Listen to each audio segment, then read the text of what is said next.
не так-то просто, все непросто. И в любви, и в судьбе мир большой и пестрый, счастье сам не предложит тебе. Путь к нему сквозь грозы, путь к нему через годы, преграды и тьму.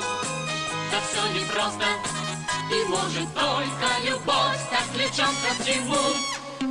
Пусть день промчался, и недобрая ночь что-то шепчет нам вслед. Ты повернешь лицо ко мне, и опять будет в мире рассвет. Пусть подступает к нам беда, справлюсь я и с бедою, и с тьмой. Справлюсь я легко, пока волшебный ключ со мной. Все не так-то просто, все непросто. И в любви, и в судьбе мир большой и пестрый, счастье сам не предложит тебе. Путь к нему сквозь грозы, путь к нему. Ура! Первая комсомольская свадьба – это такая же веха в истории стройки, как первая палатка. Первый фундамент. К чему все это я? У нас многие уже сегодня живут по линии трудовой, так сказать, и общественной жизни по законам будущего. А вот в личной жизни до будущего далеко. Сами знаете, мы из палаток недавно выбрались. Полвагончика еще за большую удачу считаем. Так пусть же пока хоть одна молодая семья начнет свою совместную жизнь так, как в будущем ее будут начинать все. Ура, товарищи!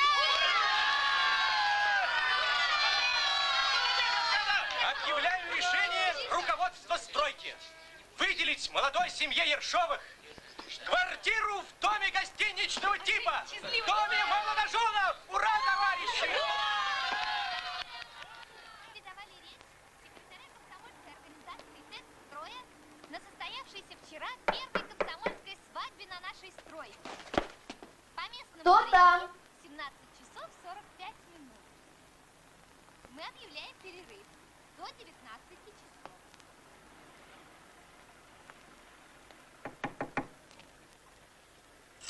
Кто там? Передайте Семенову, что приходила его бывшая жена. Кто? Анечка, ну что же вы, ну? Женечка, милая, здравствуйте. Ну что же вы молчали? Когда услышала женский голос. Господи, какая я дурочка. Смешная. У вас кто-нибудь есть? Да мы с мужем, он сейчас придет. Я же совсем забыла. Проходите. Я же слышала, что мой супруг любезно предоставил вам возможность пожить, ну, конечно, временно в его кабинете. Ой, ну вы себе не представляете. Я как только услышала женский голос, я тут же подумала, что мой Семенов, и, ну, вы меня понимаете? А его нет? Мы сами его ищем. Диспетчер уже 2 раза звонил. Нет нигде, ну пропал человек. Я девочку уложила и сразу сюда. Потому что, когда вот его только что выбрали, он очень часто здесь даже на ночь оставался. У него спальный мешок в шкафу лежит, представляете? Все старался побольше для работы. Без толку. Райком звонит недовольны, начальство недовольно, все недовольны. Нам одни беспокойства. Ой, а комсомольцам сейчас что надо? Ну что? Им бы выпить, да на танцы. А тут какие-то субботники, мероприятия. Это он вам так сказал? Ну, но сейчас ничего. Сейчас ничего. Сейчас он как-то приспособился, домой стал вовремя приходить. Я вам боюсь показаться немножечко странной, но у меня какое-то совершенно нелепое ощущение, что мой муж где-то вот здесь вот поблизости.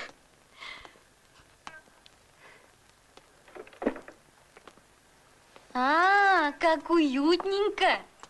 Мебель купили, да? Ага, хорошо.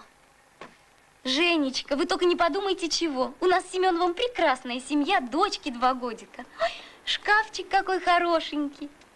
И за все время, представляете, он ни на кого не посмотрел, только на меня. Но люди, сами знаете, разные. Кто поймет, что человек женатый, чего лезть, а кто и не поймет, правильно? А человек он совестливый. Женечка, мы же когда поженились, мы полгода жили в вагончике, да. А потом я ему просто сказала, иди к Медведеву. Ну что это такое? Все давно живут в новых квартирах. А мы с тобой как бедные родственники. Правильно? Ой, Женя, я так боюсь, что опять все начнется. Опять его ночами не будет дома. Ой. Понимаете, милая, ведь не то страшно, что мужа дома нет, а то, что никогда точно не знаешь, где он и с кем. Вы меня понимаете? Такое иногда в голову лезет. Ой, Гарнитурчик-то почем брали? 566. А, Бригада купила. У нас 810, финский. Ну, у вас тоже симпатичный. Да. Ой, ну я к вам ворвалась просто так. Вы меня извините, Ну пожалуйста. что вы? Что? Ну, так получилось.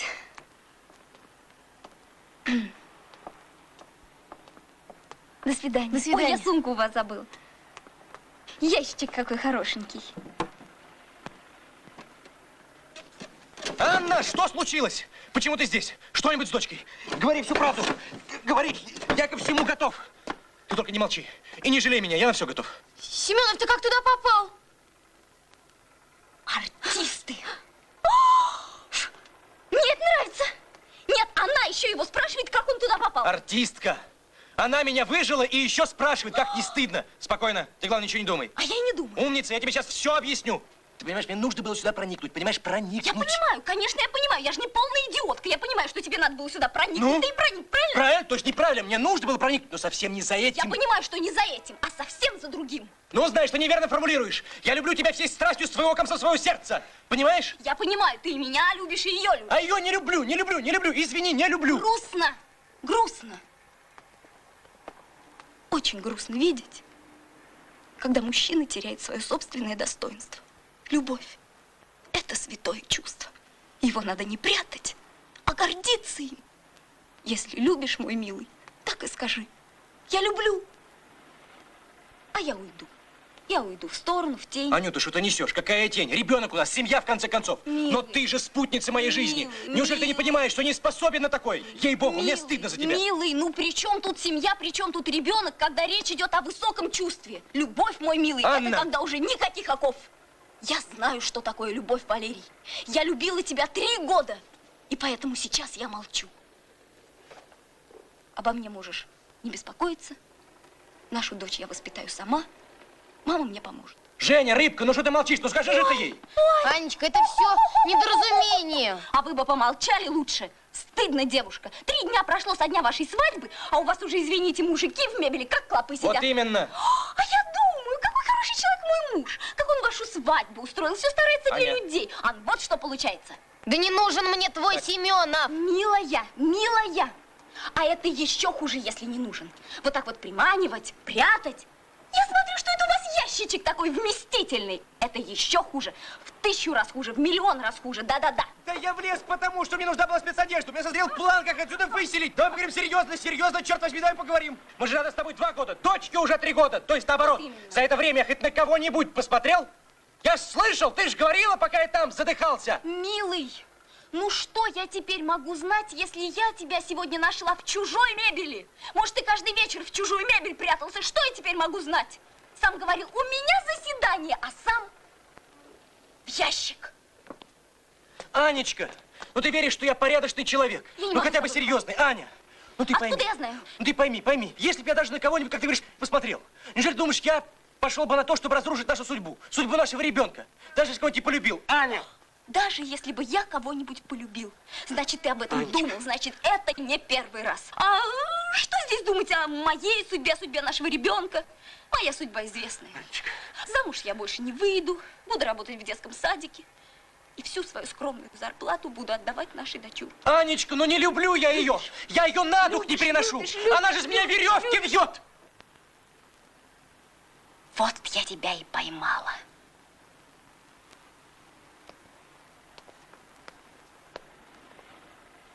Ах, Семенов, как я тебя поймала! Да, рыбка моя золотая, люблю я ее. Ой, как люблю. Семенов! Семенов! Валерик! Валерочка! Извини, Я не хотел тебе говорить этого сразу, но, видно, придется признаваться. Люблю. Валерик! Валерочка. Да, Анна, я должен тебе сказать честно. Твои предчувствия не обманули тебя. Я ведь как только вот увидел Женю, я вот сразу почувствовал. Это судьба. А значит, любовь. И к прежней жизни нет возврата. Валера, я не понимаю, ты что, это в самом деле, что ли? Анечка, мы с тобой прожили счастливо 3 года. Спасибо тебе за это. Но на этом наши пути должны разойтись. Не хотел я этого, я старался себя пересилить, но ты права. Нельзя насиловать свое чувство. Никто из нас не имеет на это морального права, Аня. Валерий, ну ты пойми, у нас же с тобой в конце концов семья. Ну и что? Между прочим, дочка.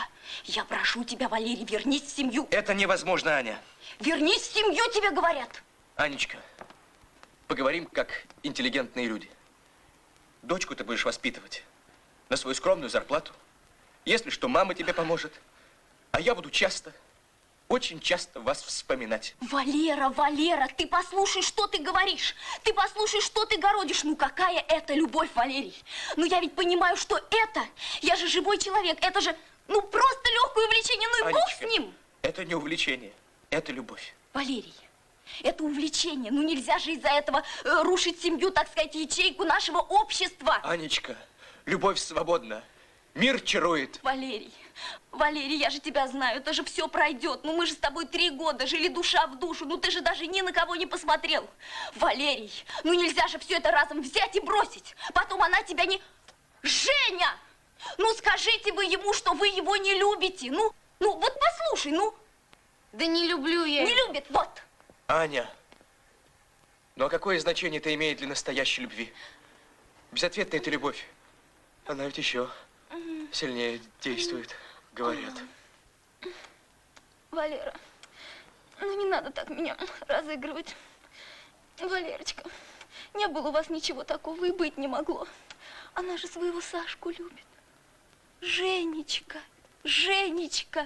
ну скажите вы этому, что вы своего Сашку любите, вы же говорили. Ну, конечно, люблю. Любит. Ты слышишь? Она своего Сашку любит. Так, ну а как я оказался в таком случае в ящике? Ну, милый, ну мало ли как человек может оказаться в ящике. Нет, вот именно, как я там оказался? Ну, мало ли как. Случайно. Да? Случайно, бывает. Ну вот, допустим, шел человек по улице, да? Вот шел человек по улице. Так. И в ящик. Солнышко, ну так ты веришь, что я ее не люблю? На дух не переношу. Верю, мое солнышко. И ревновать верю. больше не будешь. Никогда в жизни, никогда. Только немножечко.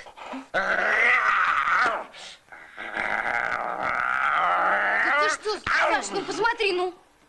Здравствуйте. Добрый вечер. Привет.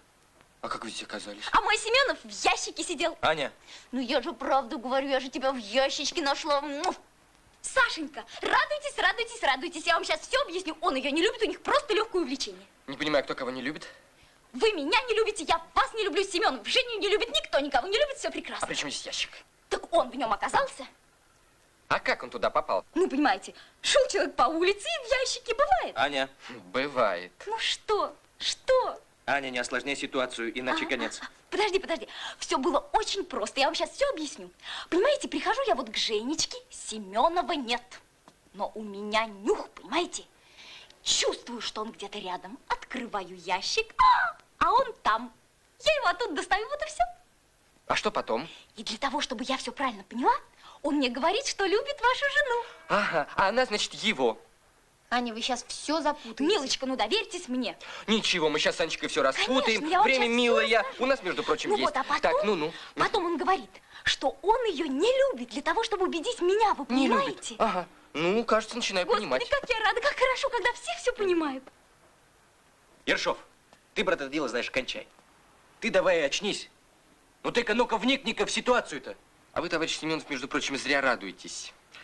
Вас, между прочим, ждет суд общественности. Потому что у нас никому не позволено разрушать чужую семью. И вот скажите мне, вот как вы лично понимаете слово «счастье»? Счастье? Можно я скажу? Слушай, давай говорить по-мужски. Кончай ты свою философию. Знаешь, ничего такого не было, чтобы в философию сразу кидаться. Каждый из нас может в ящике оказаться. Сегодня я, завтра, может, и ты. Сашенька, побыли бы вы с его на общественной Анечка, они работе. не поймут. Еще и не в таком положении могли бы очутиться. На моем Это месте я вам говорю. так поступил бы каждый. Ну ладно. Дорогие гости, а не надоели ли вам хозяева? А в самом деле, кстати... Сашенька, вы надоели, только не теряйте надоели. надежды. Вы только не отчаивайтесь ни в Как коем случае. надоели. Ну, дорогие мои, выкатитесь у меня отсюда, как миленькие. Ты не надейся. Это ты, не надейся. Валерочка, пойдем домой. Только через окно. Принципиальный. Люблю. Прошу.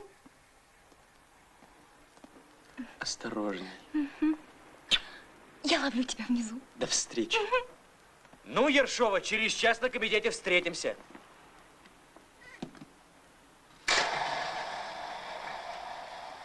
Извините. А все-таки как он в ящике-то оказался? Подумайте.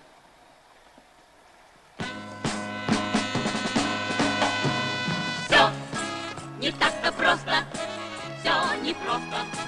И в любви, и в судьбе мир большой и пестрый, счастье сам не предложит тебе.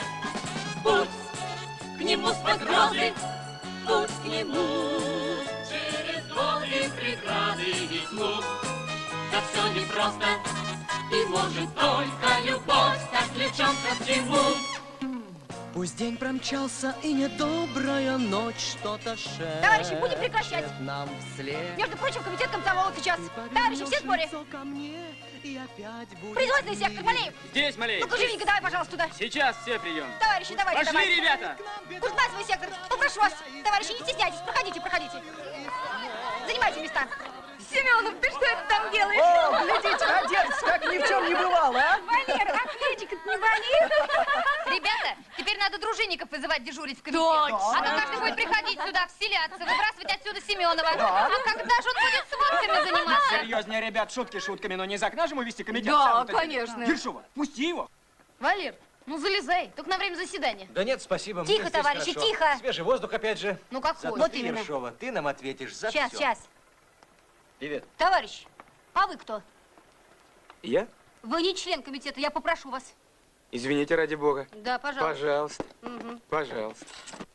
Заседание комитета комсомола. Считаю открытым. Товарищи, сегодня у нас на повестке следующие вопросы. У нас 3 вопроса, товарищи. Попрошу тишины. Итак, первое. Утверждение плана мероприятий комитета. Спасибо, я не очень хочу на второе полугодие. Раз. Утверждение условий. Тихо, товарищи. Условия соревнования между комсомольской молодежными бригадами и смежными. Два. И третье.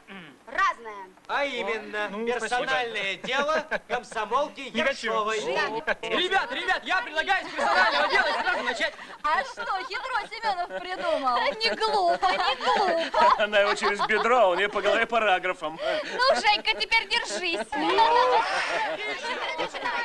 Сначала, для затравочки, утвердить характеристику рекомендацию товарищу Попову. Совершенно верно. Все мы его давно и хорошо знаем. Кстати, написал характеристику. Попов. Черновичок. Новичок. А это куда характеристика? Вечно ты лезешь не в свое дело. Какая разница? Куда? В аспирантуру, понимаешь? Он же в главные инженеры метит. А что, это даже очень хорошо, когда человек стремится расти над собой.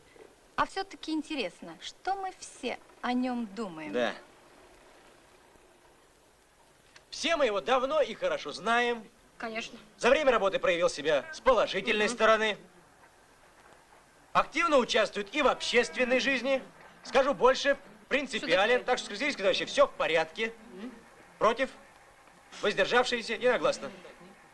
Прошу отметить. Кстати, могу на машинке отпечатать. Нет, пусть прочитает. Даже интересно, что он сам о себе думает. А без этого нельзя обойтись. Ну, знаешь, видишь, народ любознательный, так сказать, имеет право. Так что я быстренько прочитаю, а то мы долго будем разговаривать. Характеристика, рекомендация. На меня. Товарищ Попов, то есть я, за время работы проявил себя, то есть меня, с положительной стороны. Товарищ Попов, то есть я, умело руководит молодежными коллективами, активно участвует... Минутку. Очень, а? Нет? Товарищи, Очень. потише. Очень активно участвует в общественной жизни. Принципиален, скрытен. Что такое?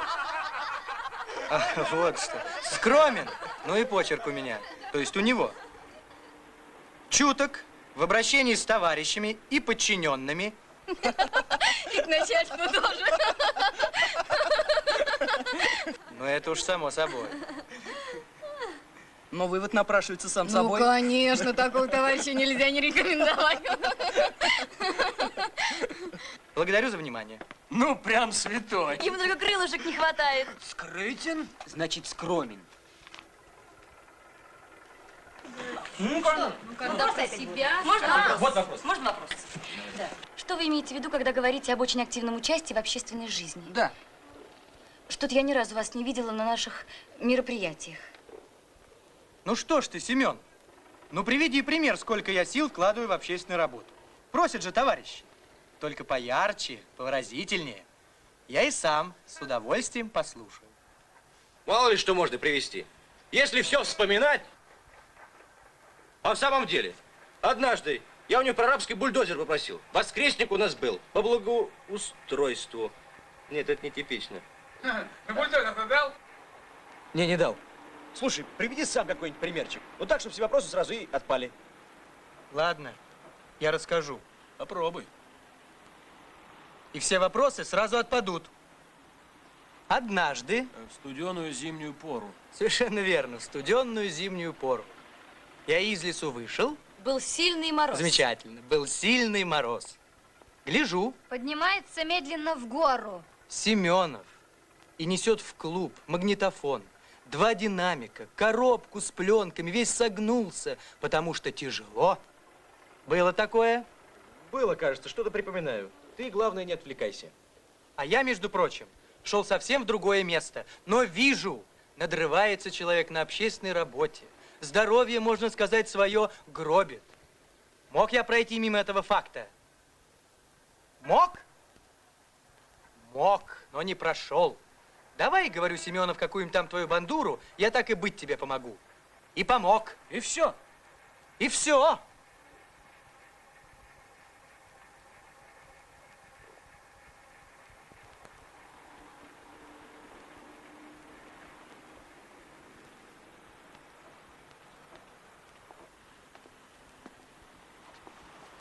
Товарищи, есть предложение вычеркнуть из характеристики «очень» и затвердить. Договорились? Хорошо, я согласен. Вычеркнем активно, оставим просто «участвует» и затвердим. Товарищи, ну нельзя же все вычеркивать. Если мы даем человеку характеристику, в ней обязательно должно быть отражено и участие в общественной, так сказать, жизни. Люся. И положительно отражено, товарищи. Вот именно.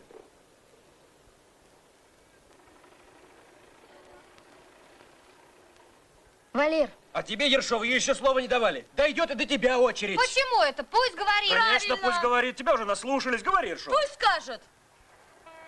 Знаешь, Валера, когда ты так говоришь об общественной жизни, мне все чаще начинает казаться, что никакой такой жизни вообще нет. Что все это какая-то нелепая игра, в которую мы все играем. И делаем вид, что это важно и нужно. Иногда выйдешь с такого заседания, как бумаги наелась. Вдруг видишь, еще один дом заканчивают. И думаешь, вот мы здесь сидим, бумагу жуем, а жизнь-то идет, движется. Поэтому нечего нам на Попова обижаться. Это хорошо, что он взял так нагло нам все и объяснил. А то мы сейчас голоснули и дальше поехали. А так ты ведь и задумаешься. А может, он прав? Тогда зачем мы здесь и сидим? На что мы тратим свое и чужое время? правильно. Она права. Действительно. В кои-то веки появилось живое дело. Дом молодоженов. Что получилось? Девочки, ласточки, ну комитет здесь при чем? Приказ руководства, будто не знаете. И никто из нас рта не открыл. Мы здесь собрались по другому вопросу. Молчи, то сейчас. Да, товарищи мои дорогие, я очень люблю вашу любознательность и наивность, но дело все в том, что характеристику вы мне все равно дадите. И такую, какая мне нужна. Так что давайте кончать заниматься этим базаром и займемся делами, в которых вы хоть что-то можете решать. Ребята, ну кончайте треп. Время же, время. Каждый раз приходишь с работы, сапоги не успеваешь снять. Семенов, закругляй прения. Значит, против нет? Воздержавшихся нет? Единогласно. Ребят, что, в самом деле? Единогласно. Там же написано. Умело руководит молодежными коллективами. А что, надо было написать, что не умела? Там еще написано. Чуток к товарищам по работе и подчиненным. А что, нужно было написать, что не чуток? Вот вы сейчас голоснете. Товарищ Попов подрастет над собой. И вам же, каждому из вас потом приходить к нему со своими неурядицами. Вам же, ребята, ну нам. И ведь потом не скажешь, как так случилось, что такой товарищ стал главным инженером. Но ведь не скажешь. А что ты хочешь? Я? Ничего. А вот не рассмотрит ли комитет заявление Гоги Галиева? Это было бы сейчас в самый раз. Вот Гоги. У него заявление.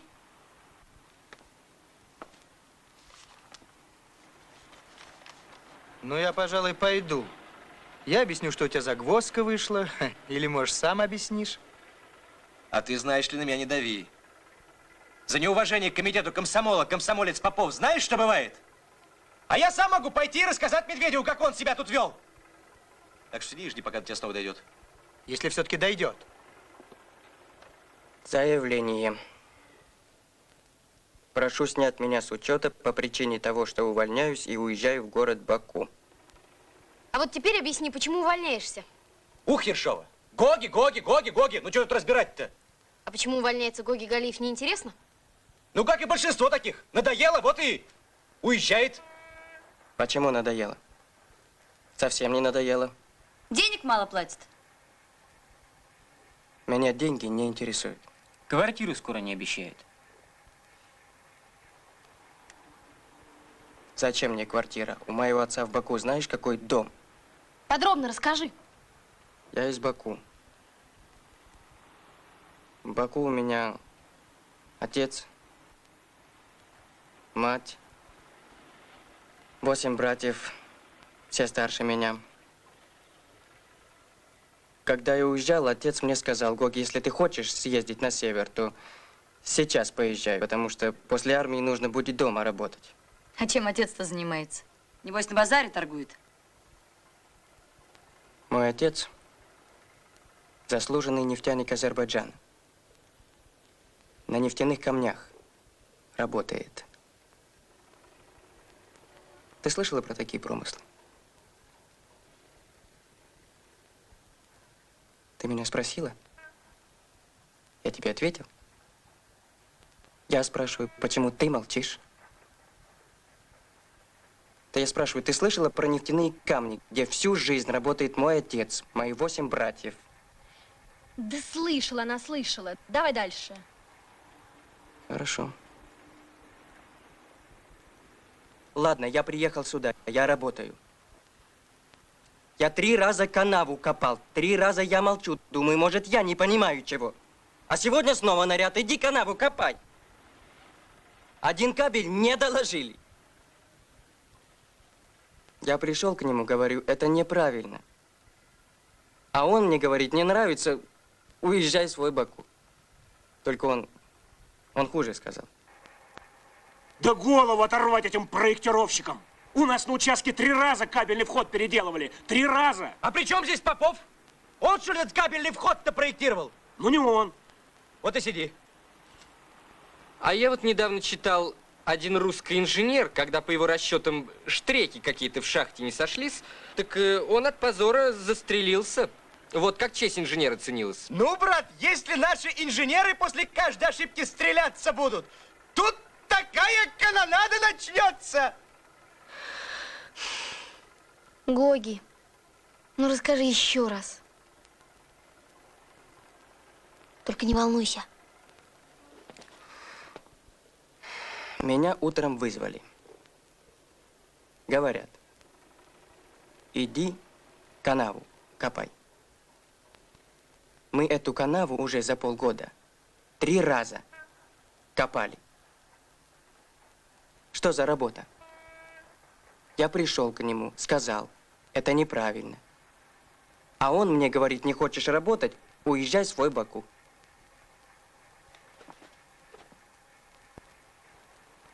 Слушай, что-то никак не могу понять. Тебе что, наряды, что ли, плохо закрывали? Почему плохо? Нормально. Ну, если нормально, тогда... А почему ты все на деньги сводишь? Отец мне сказал, Гоги, про деньги нужно думать, когда их нет. А еще он мне сказал, что деньгами же ничего нельзя мерить. Но если дружбу деньгами мерить, да, это будет сделка. Если любовь, все знают, что это такое. А если работать только за деньги, это же не работа, да? Но это нечестно. Так мне сказал отец, я ему верю. Он тебя что, матом, что ли, шуганул, а? А почему матом? Зачем матом? Нет, просто плохо сказал. Ну-ка припомни, что он тебе сказал. Слово в слово. Он мне сказал, делай, что приказано. Не нравится? Убирайся к себе домой. Ну, вот что, Галиев, знаешь, с тобой потом. В общем, перехожу к повестке. Первый вопрос. Вношу предложение. За недостойное поведение, за сознательное оскорбление молодого рабочего исключить старшего прораба Попова из комсомола и просить администрацию снять его с занимаемой должности, как не имеющего морального права руководить молодежными коллективами. Да вы что, ребята? Перестань Да меня ты толкать, в понимаешь, конце концов. исключить, лишить Да. человека доверия. А ты ему доверяешь, вот ты! Я ему нет. Ну не такие меры. Какие? Спокойно! Ну ладно, я с тобой согласен. Он действительно недостоин. Но, может, поставим на вид, он осознает. Ну какие же основания для исключения? Расскажи еще раз. Я уже 2 раза рассказывал, хватит. Нет, не хватит. Ты же видишь, не все поняли. Ладно, последний раз.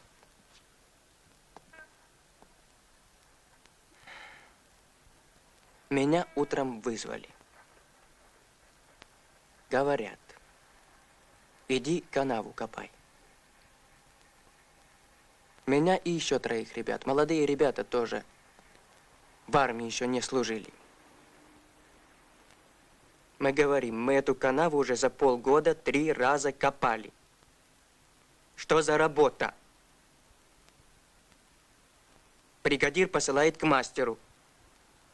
Мастер к прорабу. Мы пришли, говорим.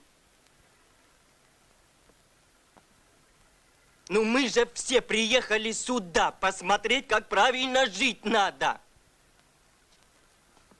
А нас всех заставляют туда-сюда копать. Это что, правильно, да? Это что, справедливо, да? Я пришел к нему, сказал. А он мне говорит, делай, что приказано. Не нравится? Убирайся к себе домой. Так? Так. Я убираюсь. Вот заявление. Все. А остальные? Остальные пошли канаву копать. И ты из-за этого предлагаешь его из комсомола исключить? Да. Ну, а если он сгоряча? Не подумавший. Ну, мало ли как в жизни бывает. А мы сейчас возьмем вот так вот и голоснем. Ну, ты-то что молчишь? Тебе вопрос-то ведь задали. Я сказал то, что хотел сказать. И если каждый раз мы будем заниматься чайными церемониями, мы станцию никогда не построим. Понятно? Нет, минуточку, подождите. Минуточку.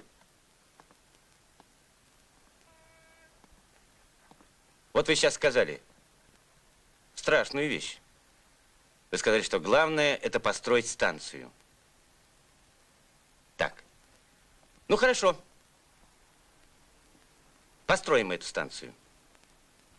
А что будет, ну, это через 20 лет с Гоги, которых вы послали.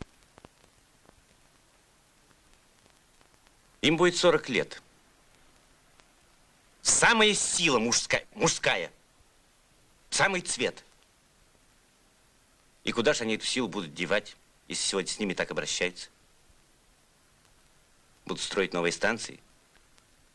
Или нефть на Каспий добывать? Вот Гоги, например, будет на своих оранжереях разводить помидоры и привозить их сюда, продавать. Зачем помидоры? Лучше гвоздики, да? Правильно, гвоздики лучше, 3 рубля штука. Зачем? 5? Верно, 5. Вы понимаете, какая беда вас ждет? 5 рублей штука. Что вы, не нуждаетесь в цветах? Нет, нуждаетесь. Я ему ни одного цветка не продам. Нет, я ему скажу, на, бери. Все бери. Бесплатно. Бери.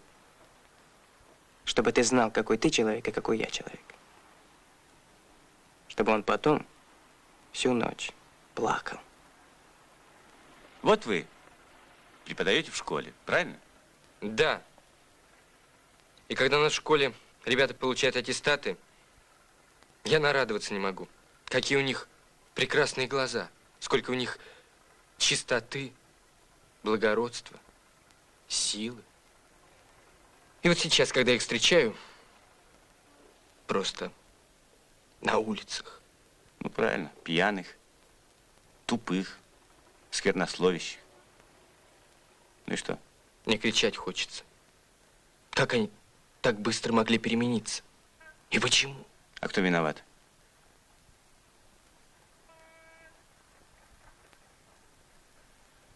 Вот он. И такие, как он. Предлагаю за оскорбление рабочих комсомольца Попова исключить из комсомола. Голосуй. Люсь, ты что, с ума сошла? Мы же с тобой вместе пели. Я не Люся. Я просто комсомолка Кукушкина. Голосуй. Товарищи, по техническим причинам комитет отменяется. Сроки будут объявлены дополнительно. Товарищи, всех прошу оставаться на своих местах. Комитет продолжается. Товарищи, кто за то, чтобы исключить комсомольца Попова из комсомола? Прошу поднять руки. 1, 2, 3, 4, 5, 6, 7, 8. А ты? Воздержался.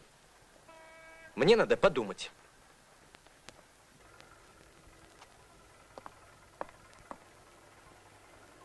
Комсомолец Попов, положите ваш комсомольский билет на стол.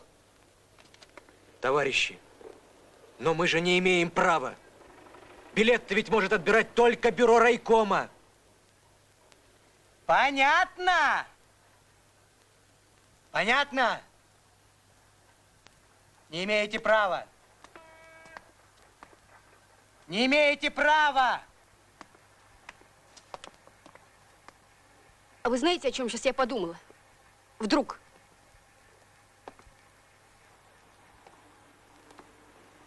Мы же ехали сюда. Мы же такими счастливыми были. У нас же ни одного одинокого, ни одного обиженного не было. Ребят, мы же песни пели. Я ж сама запевала.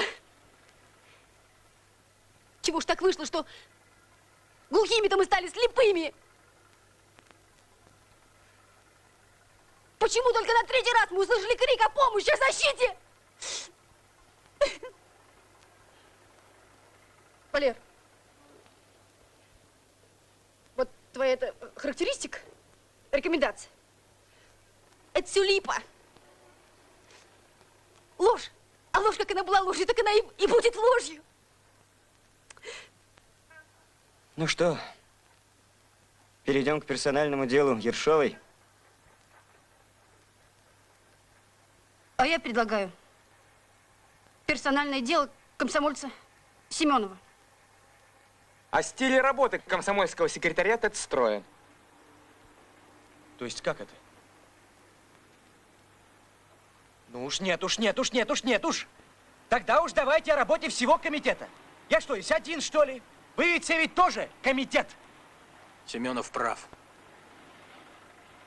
Мы-то с вами где были, когда он эту бумажную жвачку начал? О нашем с вами стиле работы говорить надо. Говорить, действовать надо. Заседание комитета считаю закрытым. Все свободны. Ну что, Гоги, теперь можно ехать в Баку? Теперь нельзя.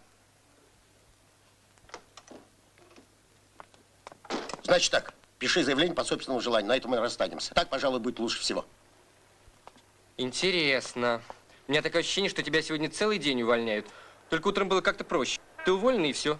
А сейчас пиши заявление. Да, по-моему, бюрократом становится наш Роман Степанович нехорошо. И второе, чтобы через 10 минут комитет был освобожден. Все. Роман Степаныч! Роман Степаныч! Ну что ты на меня уставился? Пытаюсь понять, как вы себе все это представляете? Вот вы пришли, отдали приказ, а я, значит, под козырек и поехала. Ошибаетесь. Ты что, не хочешь освобождать помещение? Вы этого еще не поняли? Я собираюсь здесь забаррикадироваться и сидеть до последнего. А нас, между прочим, уже 3. Вот Гоги поможет. Очень хорошо помогу. С большим удовольствием помогу. Ялки распускаются на рассвете. Действуйте, Митрофанов, действуйте. Ребят, давай. Роман Стас, посторонитесь. А то им такие зашибут ненароком. Это что такое? Это наша мебель. Теперь вы представляете свою задачу? Мебель надо выкидывать, нас за руки, за ноги отсюда выволакивать. Может быть, вам пожарников позвать на помощь. Вы чувствуете, что мы сейчас находимся при рождении легенды о том, как начальник, как бывший начальник строительства Медведев, выживал из комитета каких-то молодоженов. Кто это бывший? Это ты, бывший бригадир. А я намерен сам пустить в первую очередь, сам. Вы надеетесь просуществовать до этого дня с вашими методами работы с людьми? Ну, ты нахалка, однако. Совещание. Значит, ты отказываешься писать заявление? Отказываюсь. А я тебя уволю по статье. Да ну? Да, за преднамеренный срыв работы. Почему ваша бригада сегодня весь день просидела в бытовке? Дошло, наконец. 40 человек сидит с утра без работы, это ничего. Стоило только прищемить хвост старшему прорабу, как тут же узнали. Значит, моя бригада не выполнила приказа. А какого приказа она не выполнила? Вы спрашивали. Попов, какое распоряжение вы им отдали? Подготовка котлована под опалубку на 2-м участке. Было? Они, значит, не выполнили. Нет. Безобразие.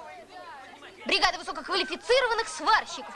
Фу, не захотела взять в руки лопаты Вот именно. и пойти покопать, немножко поковыряться в земле. Это безобразие, позор.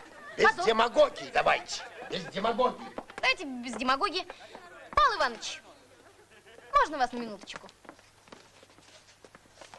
Слушаю вас. Я сейчас с вами буду разговаривать, как начальство со мной, поэтому заранее прошу извинить. Да. Митрофанов! Слушаю вас, Евгения Алексеевна. Пиши заявление так тебя перетак. Понял? Тра-та-та-та-та. По собственному желанию. А то под статью. Это у нас так принято. Я сначала тебя облаю, а потом буду спрашивать, почему. Почему?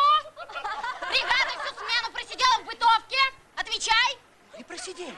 Почему? Разве это похоже на нас? Почему отказались выполнять распоряжение прораба Попова? Браво, бригадир! А, Попов? Здорово подметил, а? Бывает у нас это, случается. Ну, товарищ начальник, ну разве мы когда-нибудь от чего-нибудь отказывались? Мы никогда ни от чего не отказывались. Что, Мы же серьезно? маленькие люди. Конечно. А все-таки почему вы не выполнили задание прораба? Задание выполнено. Задание выполнено? Задание не выполнено. Что за чертовщина сегодня творится весь день? Вы давали указания? Давал. А они не выполнили? Не выполнили. Им нужно письменное распоряжение. А устного им мало? Им мало. Вы не выполнили устное распоряжение прораба. Выполнили. Не выполнили. Выполнили. Не выполнили. Не выполнили вы ничего, я вам сказал. Второй участок. На котловане начали установку опалубки. Ясно. Котлован принят под опалубку 2 часа тому назад. Ну! А где наряд за выполненную работу? А мы без наряда, бесплатно. Это что еще за новости? Ну, если прораб не хочет платить то, что нам положено по закону, мы решили это сделать бесплатно. Подарок. Почему не сделать хорошее? Хорошему человеку. Это кто? Это он-то хороший человек. Это так шучу. Вы извините, когда я вас назвал хорошим человеком, не хотел вас обидеть. Я на тебя обижаюсь? Там работы было на 1,5 часа. Взяли 2 бульдозера, за 1,5 часа все расчистили. И лопаты никто в руки не взял, как договорились. А где же взяли 2 бульдозера? На площадке. Как-то просто так пришли и взяли? Нет, не просто. За бутылку кефира.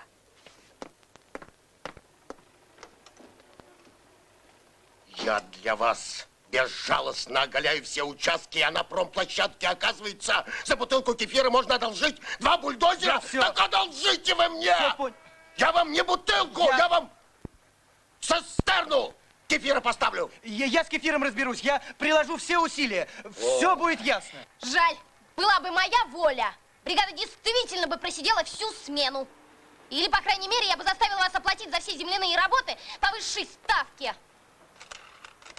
Тогда, может быть, после этого стали вообще ценить работу людей. Вот, оказывается, для чего вам нужен был письменный приказ. Да. Нина Петровна, птицей сюда. Ваша новая начальница.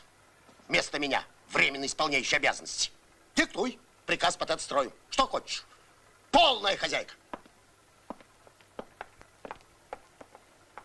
Очень приятно. Ну, давай, диктуй. Приказ по строю. Давай, дальше. За неумение организовать работу без авралов и простоев. Дальше. За оскорбительное отношение к рабочим. Дальше. Приказываю отстранить старшего прораба Попова. Пишите. От занимаемой должности. Основание. Решение комитета комсомола от сегодняшнего числа. Ну-ка, что это еще за решение? Прошу.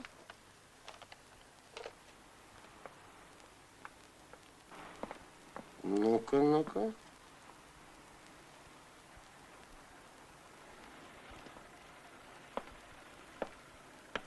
Вы сказали, что вам не дали характеристику рекомендаций, потому что она всех взбаламутила. Семенов пошел на поводу. Здесь написано, что вас исключили из комсомола. Но вы же понимаете, что ни один райком эту Филькину грамоту не утвердит. Ерунда это какая-то, а не аргументация. Детский сад. 8 за, против нет. 1 воздержался. Кто воздержался? Семенов. Он же один знал, что я буду главным инженером. Больше же никто не знал. Теперь даже я не знаю. Ах, вот как. А как бы вы поступили на моем месте, мне не нужен главный инженер, который не умеет ладить с людьми. Я и сам достаточно энергичный руководитель. Ах, вот как. Ну, хорошо. Хорошо. Второе. Из 8 запланированных строительством домов... 6 домов построить гостиничного типа для молодоженов. Стоп! Муж и жена. Так. 1 или 2 ребенка в 10 метрах гостиничного типа, это хорошо? Ни год, а не 2. Ну их же потом можно будет расселить. Куда? Если, как она предлагает уже сейчас, мы угробим все деньги на дома гостиничного типа. Куда? То-то! Вы думаете, я вот начальник, так ничего не соображаю. Все. Теперь я снова ваш начальник. И ваш тоже. Очень приятно. Когда появится Семенов, передать, чтобы срочно отправлялся в Усольск. В Усольск? Да, я отменил твой план. Только деньги угробим и время потеряем. Теперь подведем итоги. Ну, для принудительного выселения молодоженов вы же пожарную команду вызывать не будете. Не захотите украшать собой легенду? Да, пусть Семенов сам решает эту задачу. А увольнять ее, выходит, теперь уже нет никаких оснований. Да. А вот есть. Что это? Заявление по собственному желанию с сегодняшним числом. Это еще почему? Потому что не хочу краснеть за вас, когда приедут ребята с заводов-поставщиков. И где-нибудь подальше быть. Например, в районе Баку. Да куда ты денешься? Я-то? Да. Нам везде работа найдется. От Чукотки. До нефтяных камней. Ну вот. Твое начальство. Решай. С удовольствием. Что ты делаешь? Как что? Заявление подписываю. А работать с кем ты будешь? Только не с ней. Выбирайте. Либо я, либо она. Она. Пока. До свидания. Ой, одни. Ой. Одни.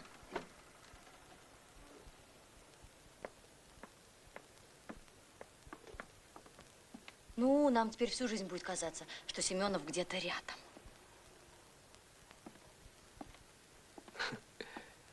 Никого. Алло! Женька! Ты не слушай, ты в окно посмотри. Ну посмотри. Посмотрела? Видишь, маневровый, две платформы металл конструкциями толкает. Все, живем, Женька, завтра работаем. Я тут ребят собрал, за ночь разгрузим, так что на этаже полный ажур будет. Чтобы я тебя там не видел, понятно? Без тебя обойдем, все будет хоккей. Я тебе русским языком сказал, все. Строй семью. Санечка, миленький, я тебя так люблю. Ты у меня такой замечательный. Ты себе не представляешь. Ну, ты понимаешь, я же не могу не уйти. Они там аврал устроили, а мы их мариновать будем, правда? Да? Я быстро. Все 2 вагона. Не обижаешься, а?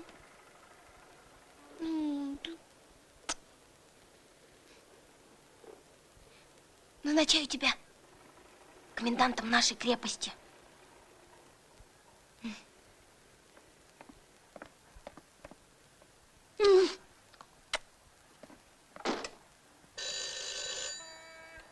Да, Ершову? А я не знаю, где Ершова. Да, я ее муж, но я не вижу ее уже здесь сутки.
Нет, Ершовой нет и не будет. Она уезжает в Ленинград. Сейчас, сегодня. Все, хватит, ни минуты здесь больше не остаемся. Мне надоели эти бесконечные Медведевы, Семеновы, Поповы. Я сегодня, между прочим, первый раз в жизни соврал.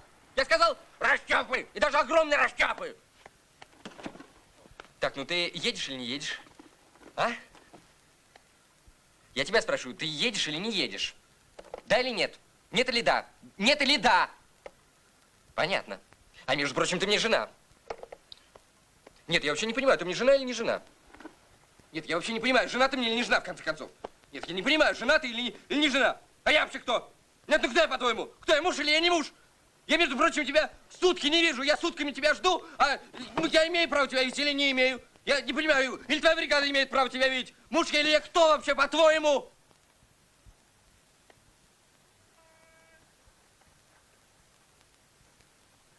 Ты едешь?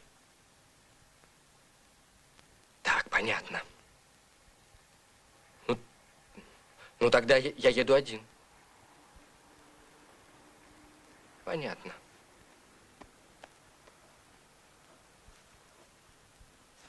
Я уезжаю!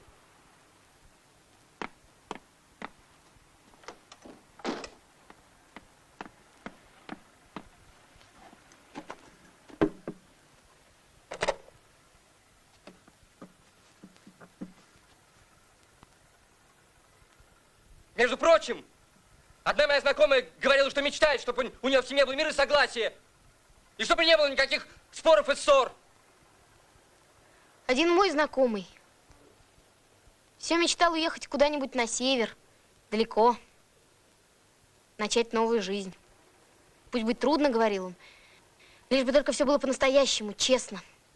Она, наверное, считала, что командовать в семье будет она, и поэтому все будет тихо и мирно. Конечно, нетрудно достичь согласия, когда один говорит, а другой только помалкивает в тряпочку. А он, наверное, считал, что жить честно – это все равно, что ехать в мягком вагоне с билетом.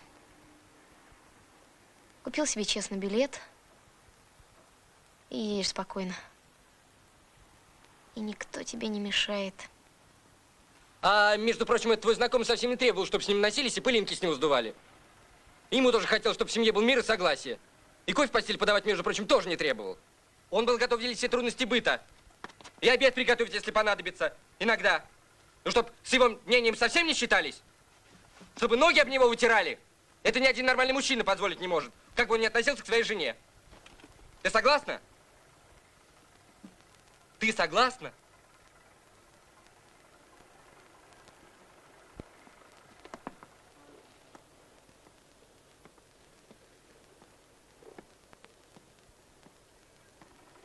Так, спит моя голубка. Все ясно. Я тут ей душу изливаю, а она... Ну вот этого, между прочим, ни один мужчина не может простить.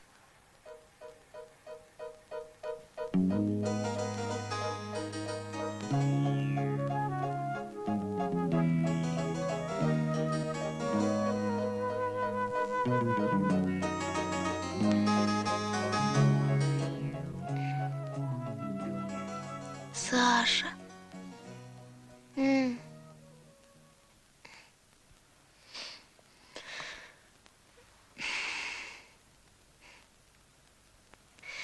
Саша.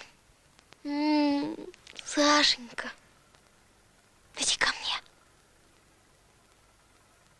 мне. Ты у меня гордый. Тогда можно я сама к тебе приду?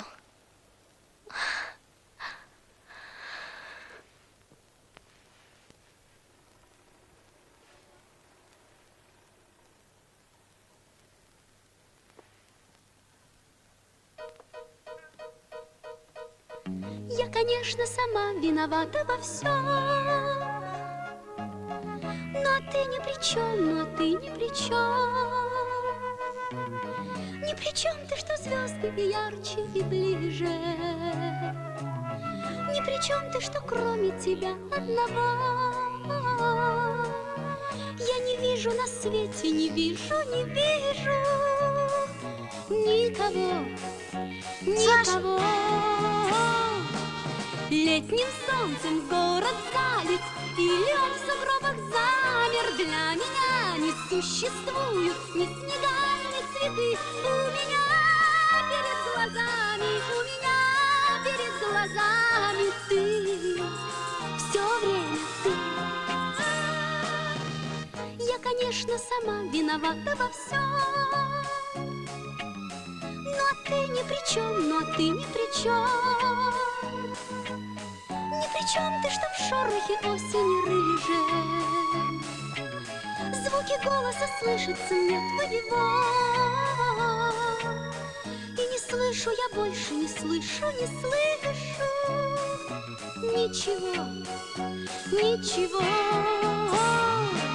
Летним солнцем город залит, или он в сугробах замер. Для меня не существуют ни снега, ни цветы.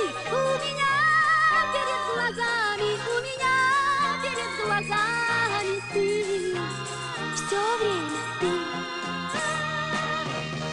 Я, конечно, сама виновата во всем. Только ты ни при чем, только ты ни при чем. Ни при чем ты, что мир весь весной переполнен, что к плечу моему прикоснулся плечом, что не помню с тех пор, я не помню ни о чем, ни о чем. Летним солнцем город занят, или он в сугробах замер. Для меня не существует ни снега, ни цветы. У меня перед глазами ты. Все время ты, все время ты, все время ты, все время.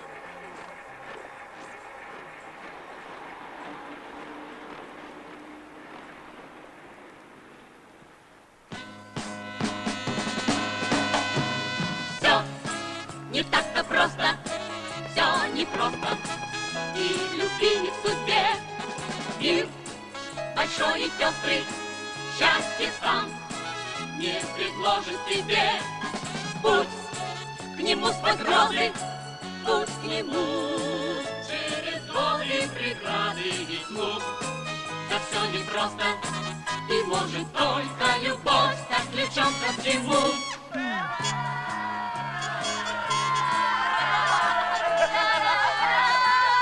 Товарищи, друзья, сегодня у нас знаменательный день. Сдан дом молодоженов! Ура! Это такая же веха в истории стройки, как первая палатка, первый фундамент, дорогая Евгения. Разреши тебе вручить эти ключи от твоей квартиры в доме молодоженов и пожелать тебе нести высоко знамя нашей стройки так же, как несем его мы. Ура! Врешь. Да верно. Только что приняли, с оценкой отлично. Ну? Чушь. За 2 дня, там работа на 2 недели. Кто подписал акт? Попов. И что, отлично? Десятины задоринки. Это невероятно. Ну давай рассказывай, как тебе это удалось, товарищи. Тише. Докладываю. Позавчера к часу ночи окончательно с боями распределили квартиры. Вчера в 9:00 собрал всех, поставил вопрос. Быстро вселиться хотите? Хотим! Единогласно. Тогда, пожалуйста, краски, клей, стекло, инструмент, обои, мел. Вчера начали, час назад закончили. Ну что вы меня так смотрите? Дом сдан? Сдан! Жильцы довольны? Довольны! Качество? Отлично! Потому что они старались и для себя. Семенов! И с такими талантами ты здесь просиживал штаны, да тебя же надо на ночь в сейф прятать, чтоб не переманили. Человек, который умеет за 2 дня сдать дом на отлично, пусть даже не по всем правилам. Это же в наше время клад. Ершова, буду ходатайствовать перед комитетом комсомола об избрании тебя секретарем. Молодец. Ура, товарищи! Таня, Гоги, линяем быстро. Женечка, миленькая, дайте я вас поцелую. Я вас поздравляю. Гоги, Вы давай. только послушайте. Главная задача комитета состоит в мобилизации юношей, так сказать, девушек. Таня, для выполнения государственных ты прости, Мися, что было не так. Вы понимаете, как Но это ведь всё было интересно, так, как женщина. надо. Вы послушайте. Чего там? Анечка, я не могу этим заниматься. Я не знаю, что это такое. Спасибо вам за доверие, но я не могу, я не знаю, что это такое. Женя, вы этим занимались 3 дня, и прекрасно. Поддержит тебя и райком. Здравствуй. Ты меня приглашала? Я приехал. Я представитель райкома комсомола. Очень приятно. Мне тоже. Ознакомиться с положением дел вашей организации. По форме порядок. По сути, сама знаешь. Короче, будем рекомендовать бюро сменить секретаря. Вместо Семенова будем рекомендовать тебя. Я строитель, понимаете? Я строитель. А здесь, по-твоему, кто нужен? А? Я не знаю, ничего не умею, не понимаю. Научим. Женечка, Жень, ну, поможем. Женя, поддержим. Ты только скажи, мы Ну, все сделаем. Ершова, да мы с тобой горы свернем. Правильно. Ну ладно. Но вы у меня попляшете. С удовольствием. С удовольствием. Вы у меня Музыка! попляшете.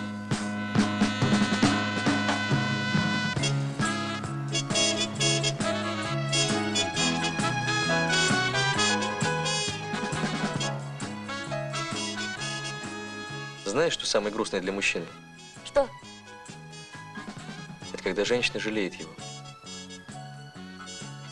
А в чем смысл жизни? В борьбе.